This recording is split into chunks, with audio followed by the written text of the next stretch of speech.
नमस्कार।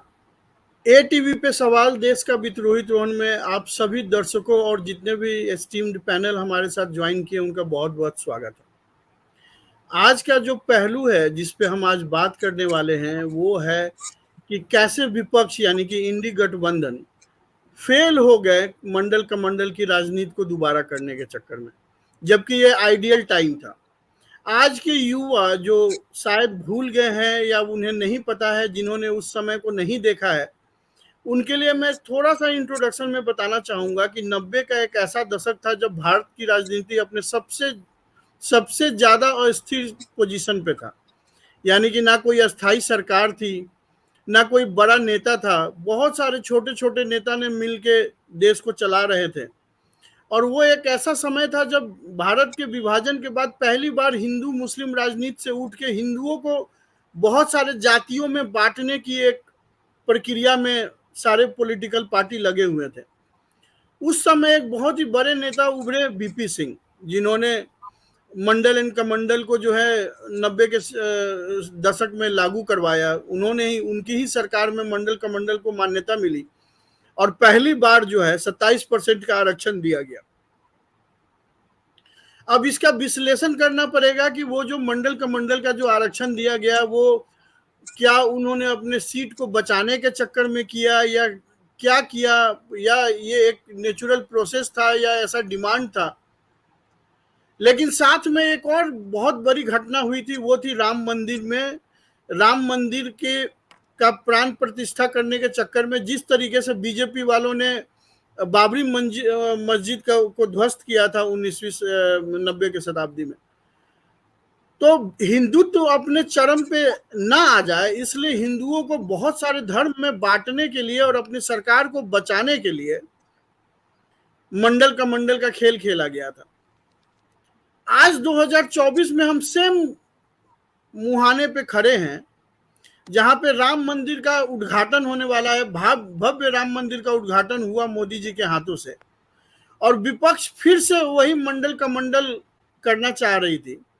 लेकिन मोदी जी से यही चीज सारे इंडी गठबंधन को सीखना होगा कि कैसे उन्होंने इस इतने बड़े मुद्दा को उन्हीं के खिलाफ खड़ा कर दिया। तो सवाल जवाब में जाने के पहले मैं थोड़ा सा इसको और विस्तार से बताना चाहूंगा। बिहार में जातिगत जनगणना कराने का पहल किया गया। 2023 7 जनवरी 2023 को बिहार में एक जातिगत जनगणना शुरू किया गया, जिसमें 500 करोड़ से ज्यादा रुपए खर्च किए गए, सिर्फ इसलिए ताकि जब तक मोदी जी राम मंदिर का उद्घाटन करें, देश में एक मंडल कमंडल की एक अलग थ्योरी बना दिया जाए, क्योंकि विपक्ष के पास कोई बड़ा मुद्दा था ही नहीं मोदी जी के खिलाफ। तो उन्होंने मंडल कमंडल का सहारा लिया। लेकिन मोदी जी भी इतने इंटेलिजेंट पॉलिटिशियन हैं, इतने सीजन्ड पॉलिटिशियन हैं, विपक्ष को यह समझ नहीं आया कि वो खुद ओबीसी उनके कैबिनेट में 20 एससी एसटी और 12 दलित कैबिनेट मिनिस्टर हैं, 27 ओबीसी मिनिस्टर हैं। आज के डेट में राहुल गांधी जहां भी प्रेस कॉन्फ्रेंस करते हैं, वो प्रेस कॉन्फ्रेंस करते हैं तो पत्रकारों से उसकी जाति पूछने लगते हैं। वह जहां सभा करते हैं वहां पे सभा में मौजूद लोगों से उसकी जाति पूछने लगते हैं। तो इस पृष्ठभूमि को ध्यान में रखते हुए आज का टॉपिक है। तो मेरा सबसे पहला सवाल जो है वो सत्य प्रकाश जी से है, क्योंकि उनकी भी जो बैकग्राउंड है बिहार झारखंड से है और वो बिहार झारखंड के राजनीति को बहुत क्लोजली फॉलो भी करते हैं। सत्य प्रकाश जी, मेरा आपसे सवाल है कि जो पलटू चाचा जिसको बोलते हैं, लालू यादव के बेटे, और खुद 9वीं पास हैं, क्या लगता है कि ये जातिगत जनगणना का जो श्रेय अपने ऊपर ले रहे हैं कि हमने जातिगत जनगणना कराया है, इसका उनको कोई बेनिफिट मिलना है?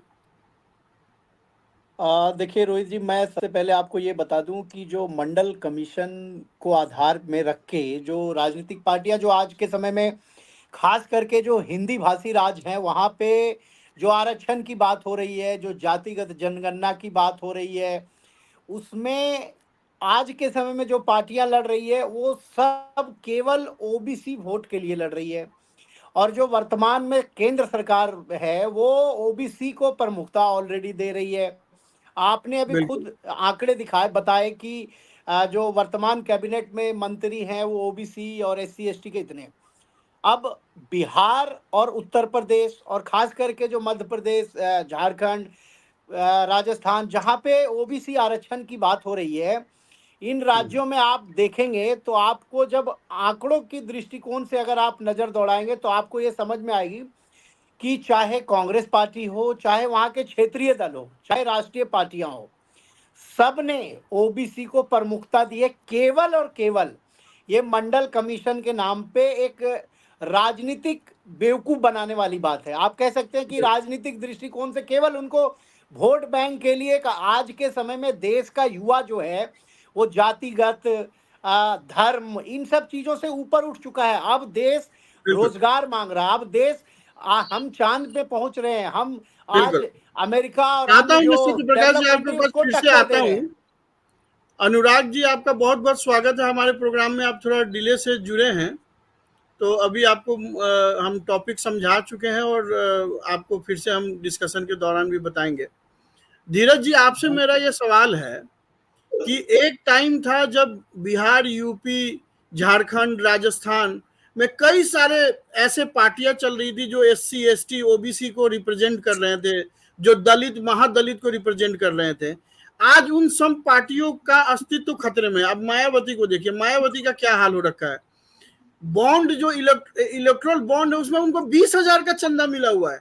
यानी कि मायावती जैसी जिन्होंने अपना 2-2 बार सरकार बनाया यूपी में, वो यूपी में समाप्ति के कगार पे हैं। आज उनको कोई पूछने वाला नहीं है, उनके टिकट पे कोई लड़ने वाला नहीं है। जबकि आपको भी याद होगा, हम लोगों ने राजनीति को बहुत नजदीक से कवर किया हुआ है, मायावती का टिकट तो बिकता था, बिकता था, करोड़ों में बिकता था।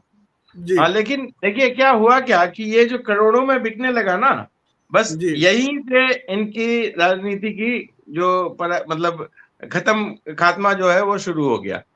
इनफैक्ट कांसीराम जी ने एक बहुत अच्छा एक वो बनाया था। उससे पहले बामसेफ हुआ करता था जो बहुत ज्यादा इफेक्टिवली नहीं चलता था। मुझे याद है, मैं इलाहाबाद में था, उस समय पढ़ता था। कांसीराम जी एक वोट एक नोट लेकर शुरू किए थे। हालांकि वो खुद पिछड़ी शेड्यूल कास्ट से नहीं थे, लेकिन फिर भी उन्होंने और एक बहुत अच्छा, एक बहुत नोबल ये शुरू किया था पार्टी, एक बहुत बड़े उद्देश्यों के लिए। क्योंकि उस समय में जो अति पिछड़ा या अनुसूचित जाति के लिए सोचने वाला कोई पार्टी नहीं था। कांग्रेस मूर्ख बनाती थी इन लोगों को, और उनके लिए कोई अलग से कोई पार्टी नहीं थी। लेकिन हुआ क्या कि इन लोगों के हाथ में जो सत्ता आई है, मायावती जी के हाथ में, या और भी जो लोग आप बता रहे हैं अन्य राज्यों में जो पार्टियां आई, खासकर सबसे ज्यादा जो अच्छा रहा इनका उदाहरण वो मायावती ही दिखा सकती हैं। तो इनके हाथ में सत्ता आई तो इन्होंने इसको कमाई का जरिया बना लिया, अपने घर भरने का जरिया बना लिया। किसी को नहीं, मतलब वो नोट का माला पहनती थी और टिकट बिक रहा है आपको, मतलब हर एक को ये सबको पता था, खुलेआम पता था। ठीक है। तो वो उनको लगता था कि इस पर कोई कुछ बोलेगा नहीं। तो जब वो उन्होंने भ्रष्टाचार को एक मतलब वो नहीं माना, मुद्दा नहीं माना, भ्रष्टाचार को एक अपने वे ऑफ लाइफ बना लिया, तो लोगों को, जो उस दल के लोग हैं या उसके जो समर्थक थे, उन लोगों को समझ में आ गया कि भाई किसी को आप, एक कहावत है अंग्रेजी में कि आप एक आदमी को एक बार मूर्ख बना सकते हैं और कई लोगों को एक बार मूर्ख बना सकते हैं, प्रकाश जी आपका वीडियो नहीं आ रहा है। मैं एक बार केशव पंडित जी के पास जाना चाहता हूँ। केशव पंडित जी, जिस तरीके से विपक्ष इंडी गठबंधन जो है ओबीसी का और जातीय जनगणना करके जिस तरीके से वो एक माहौल क्रिएट करना चाह रहे थे, और जिस तरीके से बीजेपी ने 3 स्टेट में मुख्यमंत्री बना के ओबीसी, एसटी और जनरल को मुख्यमंत्री बना के जिस तरीके से मंडल और कमंडल दोनों को एक साथ दिया, आपको क्या लगता है कि ये जो मंडल कमंडल का मुद्दा है वो वोटर्स को कितना इफेक्ट कर सकता है आज के डेट में? ये तो देखिए, पहले तो आपका बहुत बहुत धन्यवाद। मंडल कमंडल का जब विषय कांग्रेस या विपक्ष जब उठाए तो ये हंसी का विषय सबसे ज्यादा है। या ऐसा लगता है कि ये कपिल शर्मा वाला शो ज्यादा देख रहे हैं हम। जब भी किसी विपक्ष के नेता को सुनते हैं तो ऐसा लगता है कि कपिल शर्मा बोल रहा है और हंसाने के लिए। पूरे जीवन भर जिस व्यक्ति ने भीमराव अंबेडकर की आलोचनाएं की हों, वह व्यक्ति भीमराव अंबेडकर को जब पुष्पमाला चढ़ाता है तो ऐसा लगता है कि अब भीमराव अंबेडकर का सम्मान करें कि अपमान करें, जीवित रहते तो नहीं कर पाए। उसके साथ में जब यही पार्टी एपीजे अब्दुल कलाम को लेकर के जब बहुत पीछे हट रही थी और भाजपा बहुत आगे आकर के सम्मान करती है, चाहे वह कलाम जी को भारत रत्न देने की बात हो या फिर अंबेडकर जी को भारत रत्न देने की बात हो, दोनों को आगे रहती है। मायावती का कैरियर खराब होने के पीछे भी बहुत सारी वजह है, जैसा ये बता रहे थे धीरज साहब शायद में कि कांसीराम जी ने जो है किया। कांसीराम ने बहुत मेहनत की। कांसीराम को लेकर के दो विषय हैं कि उत्तर प्रदेश में राजनीति अचानक मायावती की कैसे खत्म होने लगी। जनसत्ता एक अखबार है जिसके शुक्ला जी जो है उस समय संपादक हुआ करता था, और एक स्कूल था कानपुर का, बहुत लोग अगर डालेंगे तो गूगल पर मिल जाएगा बड़ी आसानी से। उसमें चंद्रशेखर आजाद बड़े आदरणीय माननीय क्रांतिकारी, महान क्रांतिकारी, उनके जैसा कोई क्रांतिकारी कभी नहीं हुआ। चंद्रशेखर आजाद के नाम से भी विद्यालय के नाम को बदल करके कांसीराम के नाम से जो है विद्यालय किया जाता है। हालांकि दूसरा विद्यालय भी बनाया जा सकता था, और उस समय वही मायावती जो अटल बिहारी वाजपेयी जी के शासन में उनको जो है आगे बढ़ाती है और समर्थन देती है। तो मायावती से जी मैं कंप्लीट बस 30 सेकंड और मंडल कमंडल पर आप समझ जाएंगे कि मंडल कमंडल खत्म कहां से होता है। तो एक पत्रकार होते हैं शुक्ला जी, हालांकि शुक्ला जी के विषय से ये आप मत समझिए कि वो ब्राह्मण है, पत्रकारिता धर्म ही पूरा ब्राह्मण का है। जो इसमें आते हैं वो सारे के सारे ब्राह्मण ही हैं, क्योंकि कर्म से ब्राह्मण है, तो गीता में दिया है, इसको भी ज्यादा सपोर्ट करना बहुत जरूरी है। तो उसमें शुक्ला जी पलट के पूछ लेते हैं मायावती जी से कि आपको जरूरत क्या पड़ गई चंद्रशेखर आजाद के नाम को बदल करके कांसीराम के नाम से इस विद्यालय के जो है नामकरण की। बोलती कौन चंद्रशेखर? तो बोलते हैं कि चंद्रशेखर जो हमारे क्रांतिकारी। यह बोलते उससे पहले ही मायावती कहती है कौन चंद्रशेखर? अच्छा वो आतंकवादी, वह डाकू, तो आज तक माफी नहीं मांगी है। चलिए फिर इस टॉपिक पे आते हैं।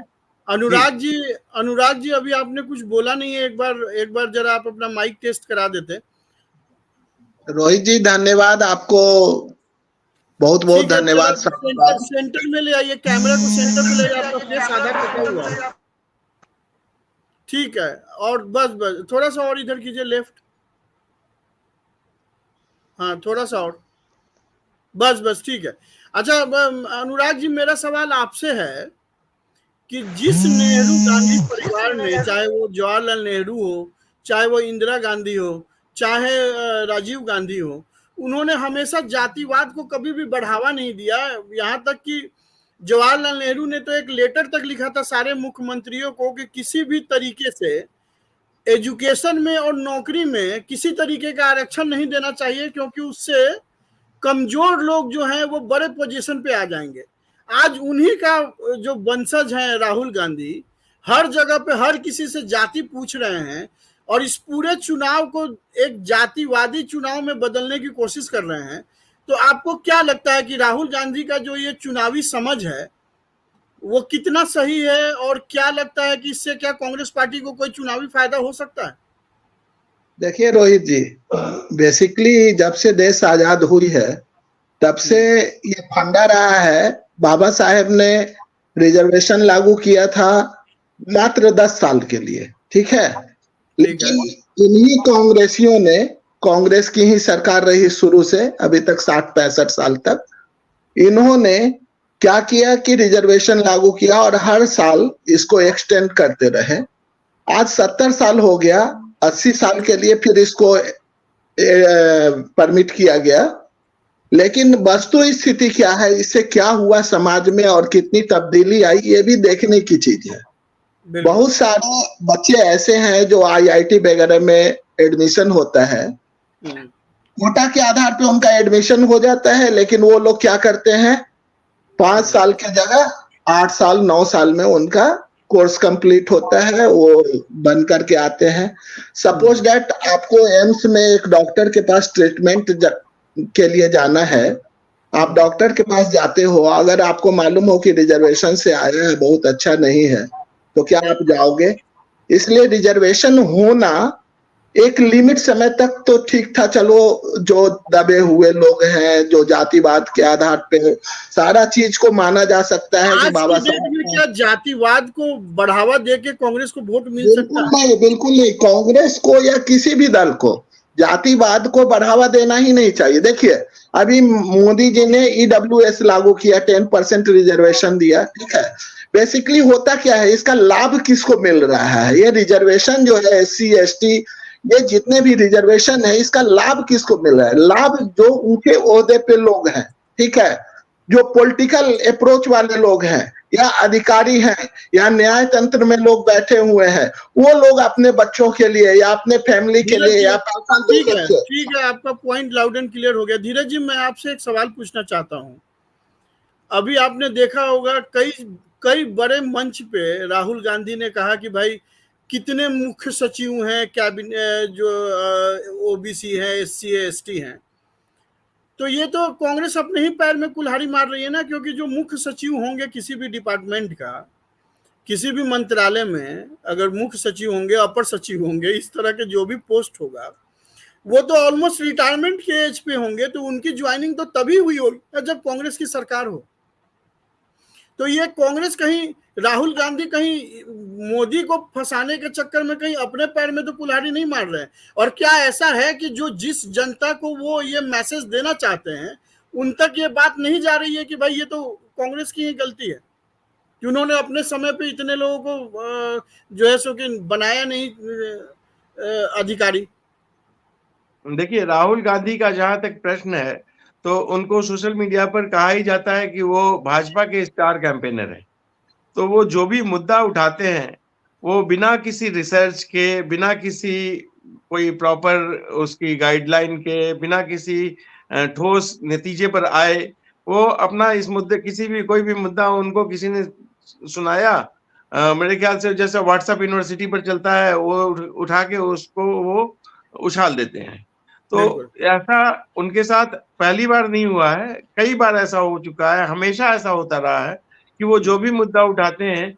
और साथ में एक बात और माननी होगी कि जो बीजेपी या NDA की जो मीडिया टीम है या उसके लोग सपोर्टर जो हैं, उनके पास भी रिसर्च की, मतलब उनको राहुल को कंडेम करने की बहुत अच्छी क्षमता है, चाहे पेड हो या अनपेड हो, ये स्वतः स्फूर्त हो, ये नहीं पता, लेकिन उनके पास एक वो राहुल के कोई भी मुद्दे को धराशायी करने में वो बहुत अच्छे से आगे आ जाते हैं। तो जब तक अगर सरकार जवाब देती, उससे पहले ही सोशल मीडिया पर उसका जवाब भरा पड़ा था।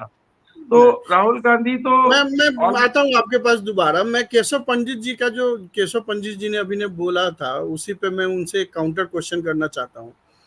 आपने कहा जैसे मायावती के बारे में, जिस तरीके से उन्होंने अपने घमंड में, या जिस तरीके का उनका पॉलिटिकल अप्रोच था कि सिर्फ नाम दे देना, मूर्ति बनवा देना, हर जगह पे मूर्ति बनवा देना, सबका नाम बदल देना, यही उनका पॉलिटिक्स था। कुछ खास उन्होंने विकास के लिए किया नहीं। जब मोदी जी ने जिस तरीके के योजनाएं चलाए, चाहे वो अन्न जल का जल परियोजना हो, या अन्न मिल रहा है फ्री में, या आपका जिस तरीके से एजुकेशन में, या औरतों के लिए जितना उन्होंने किया, या बाथरूम बनवाए, या घर बनवाए, या उन्होंने सिलेंडर दिया। मैंने खुद अपने आंखों से और खुद रिपोर्टिंग किया हुआ है। ऐसे ऐसे गांव में मैं गया हूं जहां पे औरतें रो रही हैं कि भाई हमें तो पता ही नहीं था कि गैस से खाना बनाना इतना इजी होता है।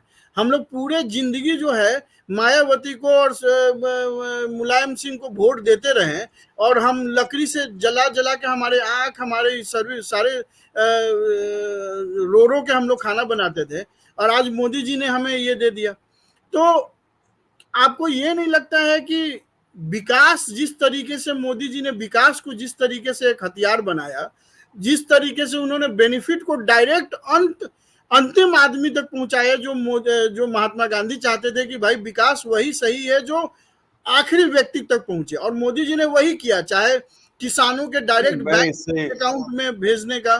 तो क्या इसने भी तो मंडल कमंडल को क्षति नहीं पहुंचाई है? क्या इसने भी इस तरह के पॉलिटिशियन? मैं थोड़ा सा असहमत हूँ इस विषय पर। आपके जो आपने सवाल किया है, वो थोड़ी सी असहमति इसलिए भी है कि वीर सावरकर को छोड़ दिया जाए अगर भारतीय राजनीति में, मुझे लगता है कि भारतीय राजनीति में सावरकर बहुत जरूरी है। हालांकि बहुत सारे विषयों पर हमारी उनकी बनती नहीं है। अगर हिंदुत्व पर बात करेंगे तो हिंदुत्व का मैं बिल्कुल लीडर नहीं मानता हूं और उनको बहुत बेकार मानता हूं। वह हिंदुत्व के लायक नहीं है। बहुत सारी चीजों पर उनकी जो पुस्तकें पढ़ी हैं उसको लेकर के जब भी कोई बड़ा विषय होगा तो उस पर भी हम ठीक है, चर्चा रखेंगे। विषय लेकिन पे भारतीय आते हैं। राजनीति तो में हमने कहा कि ओबीसी जी किस तरीके जी से जी मैं मंडल उसी पर आ रहा कमंडल हूँ, के उसी पर आ पॉलिटिक्स रहा हूँ, को इन्होंने उसी पर आ रहा हूँ। हाँ, भारतीय राजनीति में पहले व्यक्ति अगर कोई बड़ा जो है इस देश में क्रांतिकारी हुआ है जातियों को हटाने को लेकर के, तो वह केवल वीर सावरकर हुए हैं, अंबेडकर नहीं हुए। अंबेडकर से संभव ही नहीं था। ये अलग धर्म पकड़ते हैं, 42 जातियां बना लेते हैं, इस पर भी एक बड़ा इतिहास है। लेकिन वीर सावरकर एकमात्र ऐसे व्यक्ति हैं इस देश के अंदर जो जातियों से सहमति नहीं होते गांधी जी से, और ये कहते हैं कि जाति रहनी ही नहीं चाहिए। वो कहते हैं कि मैं वर्ण व्यवस्था के साथ हूं, बोलते वर्ण नहीं है, आप जाति के साथ हैं। तो वह कहते हैं वीर सावरकर पहले व्यक्ति हैं पूरे भारत में जो प्रथम दलित व्यक्ति को भारतीय राजनीति के अंदर, जब हम ये कहें तो मंदिर के अंदर प्रथम पुजारी बनाने वाले सावरकर हैं, एक ठीक है। दलित को। डॉक्टर 28,000 अनुराग दलितों जी के को, पास मैं आता केवल हूँ। 10 सेकंड और 10 सेकंड और, ठीक 28,000 दलितों को जनेऊ पिनाने वाले वह प्रथम भारतीय और एकमात्र ठीक जो जातियों ठीक है, को खत्म ही करना चाहते थे समझ वह गया। सावरकर हैं। अनुराग जी, जी क्या आपको आपको आपको क्या लगता है, जिस तरीके से मोदी जी ने डायरेक्ट बेनिफिट जो देना शुरू किया लोगों को बिना किसी करप्शन के, जबकि ये जितने भी मायावती और अखिलेश, ये मुलायम सिंह यादव मुल्ला मुल्ला करते रहे, यादव यादव करते रहे, लेकिन किसी यादव का विकास नहीं किया इन्होंने, किसी यादव को उन्होंने बेनिफिट नहीं पहुंचाया। जबकि मोदी जी ने जो पिछले कोविड के बाद से अभी तक अन्न दे रहे हैं, आपको पता है फ्री अनाज मिल रहा है लोगों को। अब हर घर पे जल योजना है, या जिस तरीके से गरीबों को बाथरूम बनवाया, लेडीज लोगों को घर बनवाया, औरतों को पैसे दिए अपना स्टार्टअप के लिए, अपने बिजनेस के लिए। तो क्या इसने भी मंडल कमंडल की जो राजनीति थी, जो सिर्फ जातिवाद के नाम पे वोट मांगते थे, उन लोगों को क्षतिग्रस्त नहीं कर दिया, उन पार्टियों को डैमेज नहीं किया? आपकी आवाज नहीं आ रही है।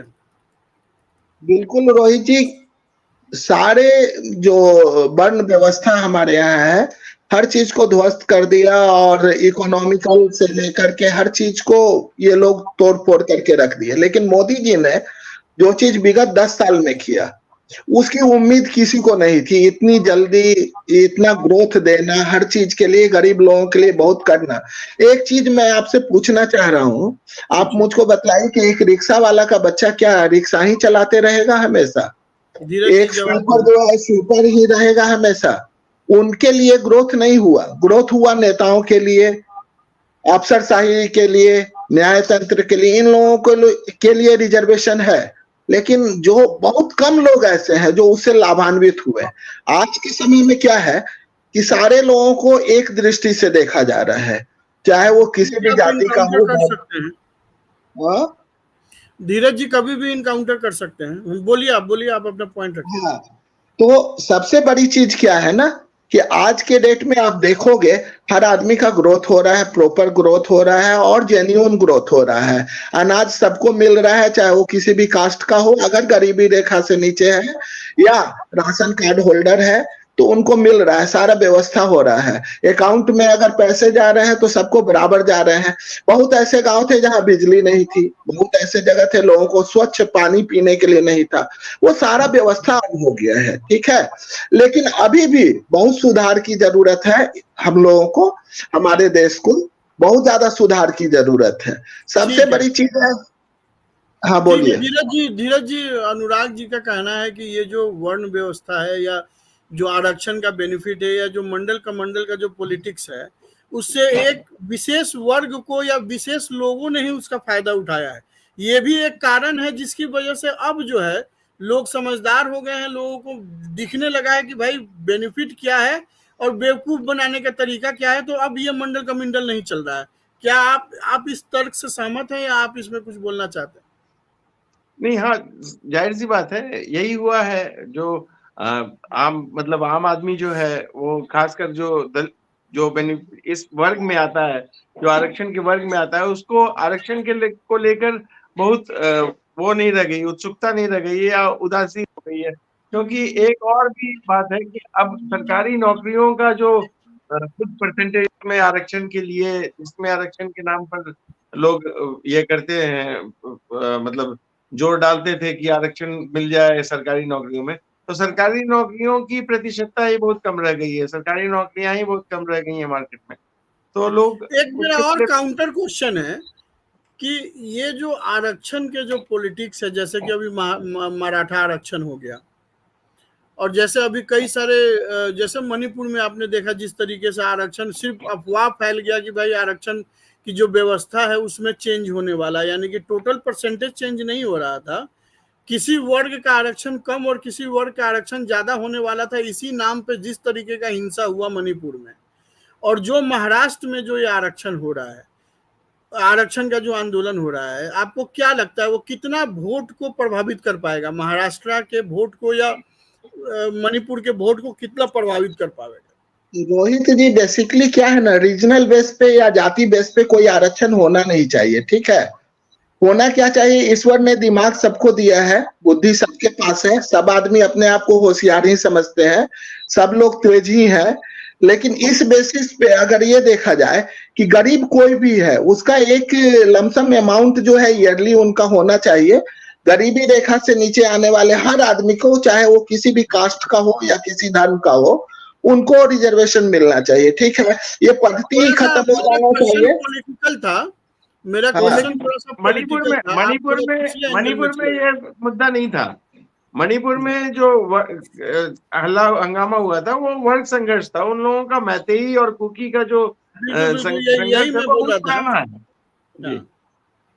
नहीं तो वो बिल्कुल कह रहे हैं, एंगल था वो, उसमें भी आरक्षण का एक एंगल था, दोनों वर्ग के बाद में आरक्षण ही एंगल था, आरक्षण एक एंगल का केंद्र नहीं था, आरक्षण ही कारण, आरक्षण के कारण ही ऐसा हुआ था। सुप्रीम कोर्ट ने, हाई कोर्ट ने वहाँ फैसला दिया, उसके बाद ऐसा कुछ हुआ। जो मैतेई जो जाति है उसने बहुत पहले से आरक्षण लेना मना कर दिया था, उसने आरक्षण पहले से ही मना किया हुआ था, तो वो आरक्षण लेने में इंटरेस्टेड, क्योंकि वो अपने आप को सुपीरियर मानती थी शुरू से, तो उसने शुरू में ही कहा था कि मैं पिछड़ा वाला या दलित वाला आरक्षण नहीं लूंगा। अभी भी आरक्षण की बात नहीं थी, बात ये थी जो कुकी जो है वो ज्यादा पुलिस में आ गए हैं लोग, और उसके कारण उन लोगों के बीच आपस में झगड़ा हमेशा से चलता रहा है। वो एक दोनों ही कास्ट जो है वो वॉरियर है। आज मुद्दा कुछ और है, मुद्दा ये है कि क्या ये जो आरक्षण की लड़ाई है या डिमांड है आरक्षण में, बहुत सारे स्टेट में हर तरह के आरक्षण का जो डिमांड चल रहा है, जैसे कि आप अब देख रहे हैं किसान आंदोलन में भी एमएसपी की डिमांड चल रही है, क्या ये ओवरऑल वोट पे कोई असर डालेगा? 2024 के वोट पे इसका कोई असर है या नहीं है, ये हम जानना चाह रहे हैं। मोदी जी का जो इलेक्शन मैनेजमेंट का तरीका है उसमें क्या ये वोट बैंक है या नहीं है, या वोट काट रहा है या नहीं काट रहा है? देखिए, रोहित जी बेसिकली आप देखेंगे, एक बार धीरज जी को बोलने दीजिए ना।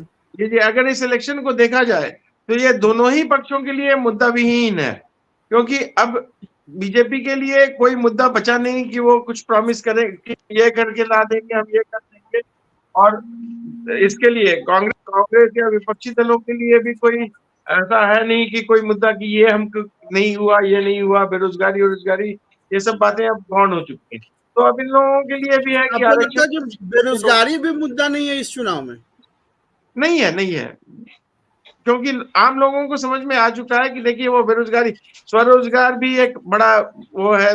कोई ऐसा, आप एक बात बताता हूँ, आप अगर बेरोजगारी पर आ रहे हैं, इकोनॉमिक पर आ रहे हैं, गाड़ियों की जो एंट्री लेवल गाड़ियां हैं उनकी सेल्स खत्म हो चुकी हैं, अब हायर एंड की गाड़ियां बिक रही हैं। तो बेरोजगारी होता तो लोग मोटरसाइकिल खरीदते ना, या मारुति 800 खरीदते ना। मारुति 800 की सेल खत्म हो रही है, स्विफ्ट और जो अपर एंड की गाड़ियां हैं उनकी बिक्री ज्यादा हो रही है।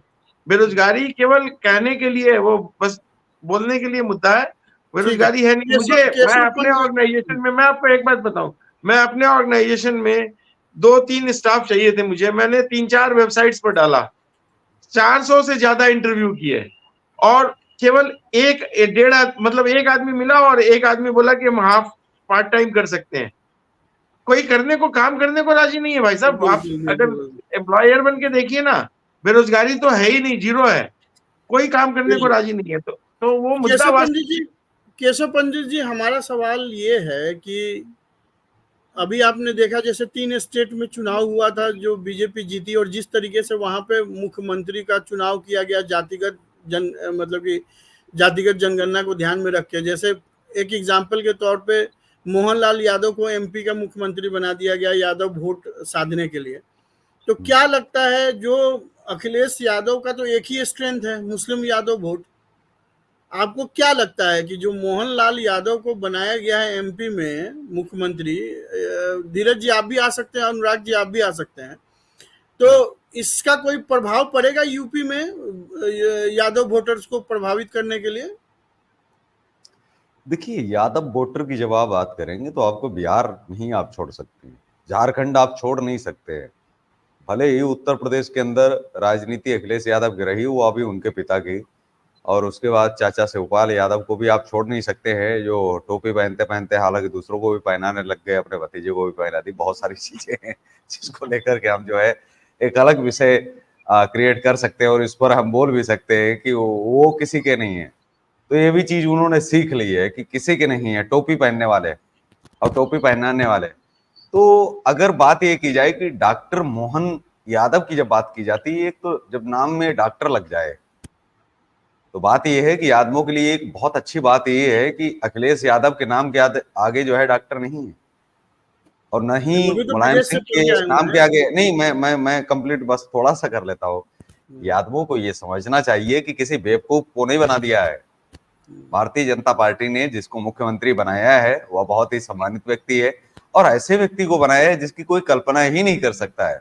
तो डॉक्टर मोहन यादव ही इस बार बांसुरी बजाएंगे नहीं, जो यदुवंश से आते हैं ना, बोलते मोहन बांसुरिया बजाने वाले, तो इस बार मोहन ही बांसुरी बजाने वाले हैं। और पूरी तरह से यादव जो असली यादव है, असली यादव का अर्थ यह है जो पढ़ा लिखा यादव है, जो अपने आप को यदुवंशी मानता है और समझता है, वह भाजपा में जाएगा ऐसा भी मेरा मानना नहीं है, लेकिन कहीं ना कहीं वो समझता है कि हमारी रिस्पेक्ट कहाँ की जा रही है, हमें समझा कहाँ जा रहा है, हमें देखा कहाँ जा रहा है, हमारी स्थिति पर जो है कौन बात कर रहा है। हिंदू में लगभग 15% यादव है बिहार में। बिल्कुल। तो एक संगठित वोट बैंक तो है ही वो जी। और यूपी में क्या लगता है? उसी को लेकर के मैंने बोला कि केवल उत्तर प्रदेश को हम टारगेट नहीं कर सकते हैं, हमें बिहार और झारखंड हम मेरा सवाल ही वही था कि जो मोहनलाल यादव को मुख्यमंत्री बनाया गया है, वो क्या यादव वोट बैंक पे, तो यादव जहां भी रहे, यूपी में रहे, बहुत बड़े स्तर पर, क्योंकि यादवों को लग रहा है ना कि भाई बीजेपी ने किसी यादव को मौका दिया, लेकिन इन परिवारों ने तो आज तक किसी को मौका नहीं दिया। देखिए, एक चाय वाला पीएम नहीं बन सकता, ये बयान किसने दिया था? कांग्रेस ने। चाय वाला मतलब कांग्रेस ने, मणिशंकर अय्यर ही कांग्रेस है। मैं तो ये मानता हूँ बहुत ही हमारे लिए प्रणम्य है, और ऐसे लोग ही तो कांग्रेस हैं जिनकी वजह से आज डूबी है। मौका तो मिला है सभी लोगों को, लेकिन मौका किस तरह मिला है? जैसे लालू यादव जो थे, रेल मिनिस्टर थे, उस समय जमीन लिया तब नौकरी दिया, इस तरह का मौका मिला। आप दे रहे हो तब आपको कुछ मिल रहा है, नहीं दे रहे हो तो नहीं मिल रहा है। लेकिन अभी ऐसा नहीं है, बीजेपी में ऐसा है कि जिनको भी बनाना है उनका लेवल अगर उस तरह का है, उनको वो पोजीशन दे दिया जा रहा है। दूसरा चीज, कांग्रेस शासित राज्य में आप देखोगे कि अल्पसंख्यक रिजर्वेशन दिया जा रहा है, अल्पसंख्यक रिजर्वेशन भी दिया जा रहा है, ठीक है? तो अल्पसंख्यक रिजर्वेशन, हेलो, हाँ बोलिए पूरा कीजिए आप। अल्पसंख्यक रिजर्वेशन जो दिया जा रहा है, आप बतलाइए कि इस देश में, हमारे देश में दो ही प्रॉब्लम है जो लगता है मुख्य जो प्रॉब्लम है, वो एक रिजर्वेशन का है और दूसरा जो है ये अल्पसंख्यक का तगमा आप जो दिया गया है गवर्नमेंट के द्वारा। ये बतलाइए, अल्प किसे कहते हैं और संख्यक किसे कहते हैं? जो संख्या में सबसे कम हो उनको अल्पसंख्यक कहते हैं। आप सेकेंड लार्जेस्ट कौम जो इंडिया की है उसको आज तक आप अल्पसंख्यक बना करके उनको फायदा दे रहे हो। ये कैसी राजनीति है भैया? अपने वोट बैंक को साधने के लिए आप कुछ भी कर दो, देश को बेच दो, ठीक है? क्या अनुराग जी पे एक चीज आप दो सेकंड में एक और बात बोलना चाह रहा हूँ कि अभी जो है पाकिस्तान में 18% स्वतंत्रता के समय, पाकिस्तान जब स्वतंत्र हुआ था इंडिया से तो 18% हिंदू थे, अब 1.8 है। बांग्लादेश की भी वही स्थिति है। किसी के मुंह से आवाज नहीं निकल रही है कि भैया हिंदू लोग किस कंडीशन में है और कहाँ जा रहे हैं। हमारा मुद्दा आज का वो नहीं है। रिजर्वेशन का वो भी एक मैटर है मंडल कमंडल पर अगर मंडल बहुत के सही मंडल पे पुस्तक आपका अगर पढ़नी है है। तो मेरा भारतीय संघर्ष एक पुस्तक है, the Indian struggle, Netaji Subhash Chandra Bose की पुस्तक को पढ़ना चाहिए। उन्होंने कहा था कि इस देश को जैसे ही आजादी मिलेगी मैं तानाशाही से 20 साल तक राज करूंगा, इस देश में जाति प्रथा ही खत्म कर दूंगा। मैं अपने शब्दों में अगर बोलूं, होना हमारी चाहिए। पुस्तक आ रही है जी, जो मेरी पुस्तक आ रही है उसको लेकर के अगर मैं बोलूं कि धीरज अंतिम जी, आप राजा, सहमत हैं केशव पंडित जी के स्टेटमेंट से? थोड़ा कंट्रोवर्शियल है। नहीं, ये सुभाष चंद्र बोस जी को कोट किया है इन्होंने। हाँ जी, नेताजी सुभाष चंद्र इनका बोस ये इरादा चाहते तो थे, वही है। उन्होंने क्यों मैं उनको पढ़ता हूँ और मुझे लगता है हाँ। मैंने उनको संपूर्ण पढ़ लिया है और इसलिए उन पर जो है बातचीत है। उन भारतीय राजनीति में उनकी बात ना हो तो मुझे लगता है राजनीति अधूरी है। उन्होंने साफ तौर पर कहा था कि इस भारत के अंदर 20 वर्ष तक जो है तानाशाही से शासन करने की बड़ी आवश्यकता है। इंडियन स्ट्रगल जो है पुस्तक को कोट कर रहा हूँ, उनके द्वारा जो लिखी हुई पुस्तक है उसमें वो साफ तौर पर दर्शाते हैं कि इसमें तानाशाही की बहुत बड़ी आवश्यकता है। अभी और ध्रुवनाथ जी शायद कह ही रहा था कि तानाशाही आ रहा है।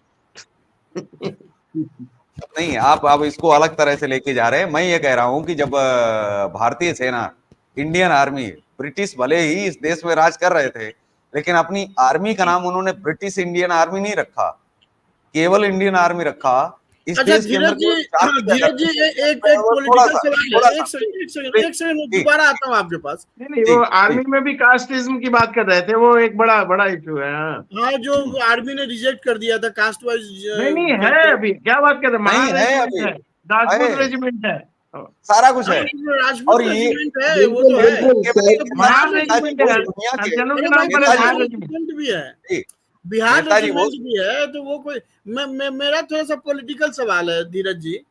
जो बीजेपी नारा लगा रही है कि 400 पार का, क्या आपको लगता है कि अगर 400 पार आ जाते हैं तो निरंकुश हो जाएंगे? और क्या लगता है कि इससे क्या मंडल का मंडल की पॉलिटिक्स को खत्म करने में बीजेपी कुछ करेगी उसके तरफ?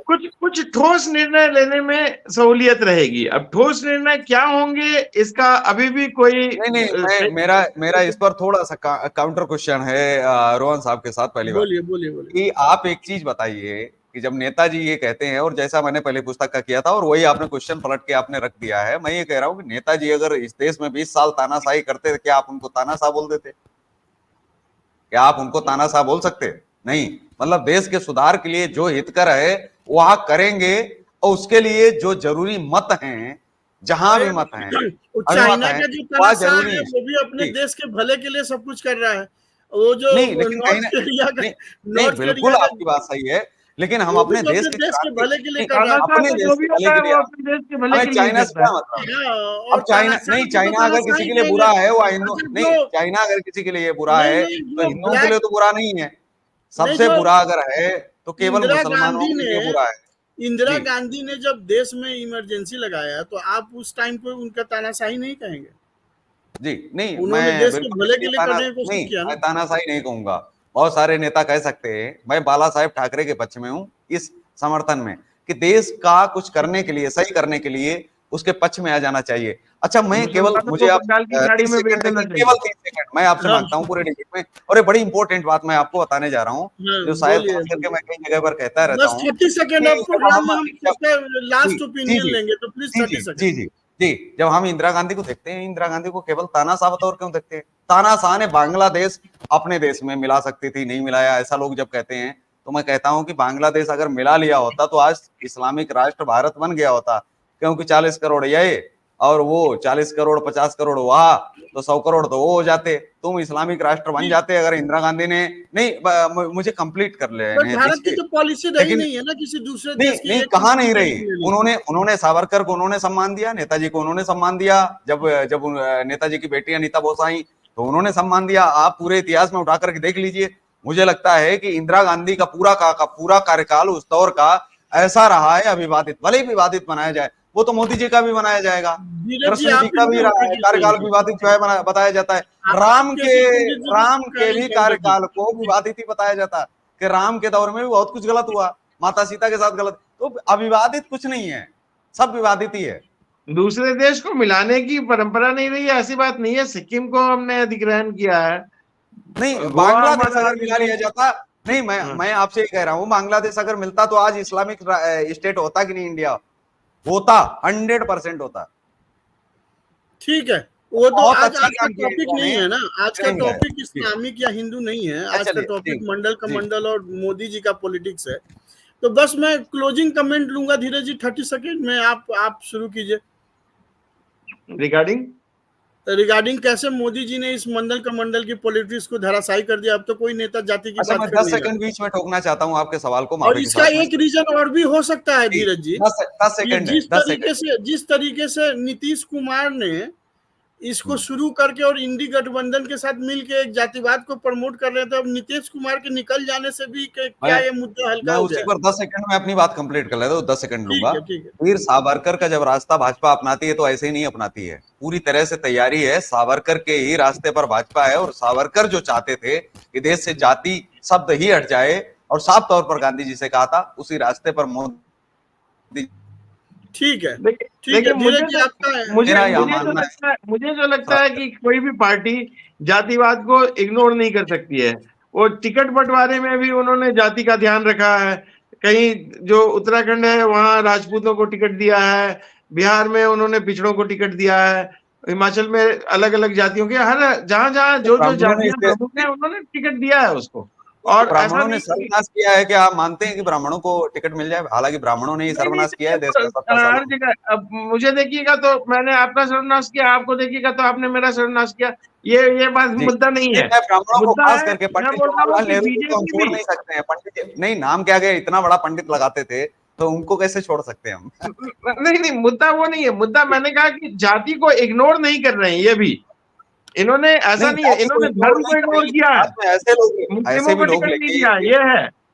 लेकिन ऐसे भी लोग चल रहे हैं जो जाति खत्म करने के पक्ष में है, चाहे वो चाय वाला हो या फिर गाय वाला, उसको लेके आ रहे हैं। चाहे आप उसको जाति के तौर पर देख लो या फिर आप किसी भी यूपी में देखिए ना, लोग बोलते हैं कि उन्होंने ब्राह्मणों को ये कर दिया, क्षत्रियों को बढ़ावा दिया है।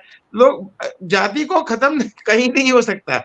जाति तो देखिए क्या है कि आपके पॉलिटिक्स के रग रग में बसती है।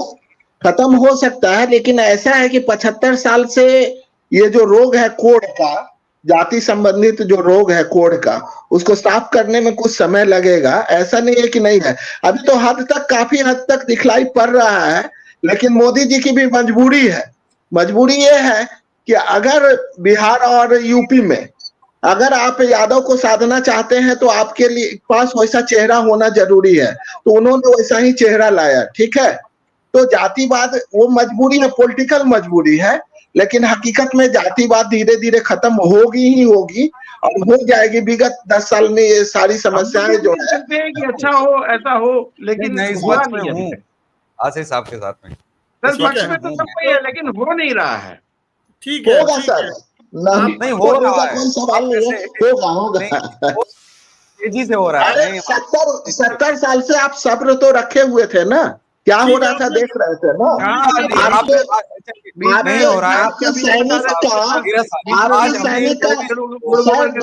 आपके सैनिक का सर धड़ से अलग कर दिया जा रहा था और पता नहीं चल रहा था। आज क्या है कि घर में घुसकर हम मार रहे हो। परिवर्तन तो आ रहा है ना, ऐसा नहीं है कि नहीं आ रहा है। आशीष साहब की बात को मैं कोट कर रहा हूँ, और धीरज साहब आपसे पूछता हूँ बड़ी ही ईमानदारी से, विनम्रता से, कि क्या हमने एक ओबीसी राजा को एक्सेप्ट कर लिया ना कि हमारा राजा है? ये तो हमने मतलब मान लिया ना। आप ओबीसी बोल रहे हैं ना, आप सीधे मोदी नहीं बोल रहे हैं। नहीं, मतलब हम जाति से अलग हट रहे हैं, आ रहे हैं। हमें ब्राह्मण नहीं चाहिए या राजपूत नहीं चाहिए। राहुल जी आपसे पूछेंगे, आप मोदी बोल रहे हैं, ओबीसी बोल रहे हैं। राहुल जी आपसे पूछेंगे आप ओबीसी हो कि नहीं, आप क्या जवाब दोगे? अच्छा, एक सवाल जो है इस टॉपिक का छूट गया, वो भी यादव को रखते हैं। आप बता रहे थे डॉक्टर यादव को रखा है उन्होंने। एक्सटेंट हो गया है तो आप सभी लोग ये कमेंट करें कि जिस तरीके से मोदी जी ने भी जहां भी उनको मौका मिला है, चाहे राम मंदिर के उद्घाटन के समय उन्होंने सभी लेबर को बैठाया, उसमें उन्होंने ये नहीं देखा कि कौन ओबीसी है, एससी एसटी, उनके पैर धोए। चाहे संसद का जब उद्घाटन हुआ था उसमें भी उन्होंने सारे लेबर क्लास को बैठा के जिन लोगों ने उसमें श्रम दान दिया था, श्रम दान वालों का पैर धोया और उसके पैर धोए अपने हाथों से। क्या ये भी एक तरीका नहीं है मंडल को और कमंडल दोनों को एक मैसेज देने का। उसको देख ये सकते हैं तरीका नहीं है, ये तरीका नहीं है रोहित जी। बेसिकली क्या है कि आप देखेंगे कि मोदी जी ने सामंजस्य बैठाया हर कास्ट हर धर्म के साथ। ऐसा नहीं है कि आपका मुस्लिमों क्या को आवाज कहना है? नहीं मिल रहा। हेलो, मोदी जी ने जो ये सब किया, इसका क्या है? हाँ ये है कि कुछ तो पॉलिटिकल मजबूरियां हैं उनकी, लेकिन आप देखेंगे कि घर मिल रहा है तो मुस्लिमों को भी मिल रहा है, अनाज मिल रहा है तो सब लोगों को मिल रहा है। मैं बोल रहा हूँ ना, पॉइंट टिकट वही नहीं मिल है। रहा है, खाली टिकट नहीं मिल रहा है, बाकी सब कुछ मिल रहा है मुस्लिम को, टिकट नहीं टिकट भी मिलेगा। नहीं इस मिल रहा है। पॉइंट पे आपका क्या है कि जिस तरीके से उन्होंने लेबर लोगों का पैर धोया अपने हाथों से, चलिए एक नहीं, धीरज साहब, प्रधानमंत्री इस ने बात का लेबर थोड़ा सा मैं मुझे कुछ जवाब आवश्यक देना चाहता काम हूँ। में निकलता हूँ। ठीक नहीं है, बिल्कुल, लेकिन ठीक है, देखिए, ठीक है, सांप ठीक है। को संरक्षण राजा के द्वारा दिया जा सकता है, लेकिन सांप को राजा तो नहीं बनाया जा सकता है, हम सब बिल्कुल जानते हैं। ठीक है। तो कुछ ना इसी कुछ के चीजें साथ तो हम है। आज का प्रोग्राम समाप्त करना चाहेंगे। दर्शकों, आपको मैं सिर्फ यही बोलना चाहता हूं कि आपने सारे गेस्ट और पैनल्स का आपने सुना। आपने मोदी जी जैसा सीजन्ड पॉलिटिशियन आज तक हमें लगता नहीं है कि भारत के इतिहास में कभी पैदा हुआ हो। उन्होंने बिल्कुल, जिस बिल्कुल। तरीके से मंडल और कमंडल के पॉलिटिक्स को बाहर कर दिया भारतीय राजनीति से, उसका कारण यही था कि जब भी उनको मौका मिला उन्होंने उन लोगों के पैर धोए जिनको कभी कोई टच नहीं करता था, जबकि वो खुद ही SC ST से मुख्यमंत्री बन जाते थे तो अपने जाति के लोगों को भी टच नहीं करते थे गरीब। रोहित जी, मैं एक बात बोलना चाहता हूँ। साथ में उन्होंने जिस तरीके से बेनिफिट डायरेक्ट ट्रांसफर किए SC ST OBC को, उसने भी लोगों की सोच को बदला है। तो इसी के साथ आज का प्रोग्राम समाप्त करेंगे। लेकिन अनुराग जी, आप कुछ कहना चाह रहे थे तो मैं एक्सेप्शनली ये कहना चाह रहा हूँ, मैं एक चीज कहना चाह रहा हूँ। मैं ये कहना चाह रहा हूँ कि मोदी जी में जो गुण है वो आप देखेंगे पटेल, सुभाष चंद्र बोस, भगत सिंह, उसके अलावा इस तरह के जितने भी क्रांतिकारी नेता थे और जिनका डिसीजन मेकिंग, एक डिसीजन मेकर है वो, माने किसी भी टफ कंडीशन में उनको वोट से लेना देना नहीं है, वो देश के लिए ही कुछ करते हैं। हम फिर मिलेंगे आपसे किसी नए मुद्दे के साथ कल। आज रोहन के साथ सवाल देश का में इतना ही। मुझे दीजिए इजाजत। अनुराग जी, आपका भी बहुत बहुत धन्यवाद। केशव जी, आपका भी बहुत बहुत धन्यवाद। रोहित जी और केशव जी, आपको भी नमस्कार। और धीरज जी, आपका भी बहुत बहुत नमस्कार।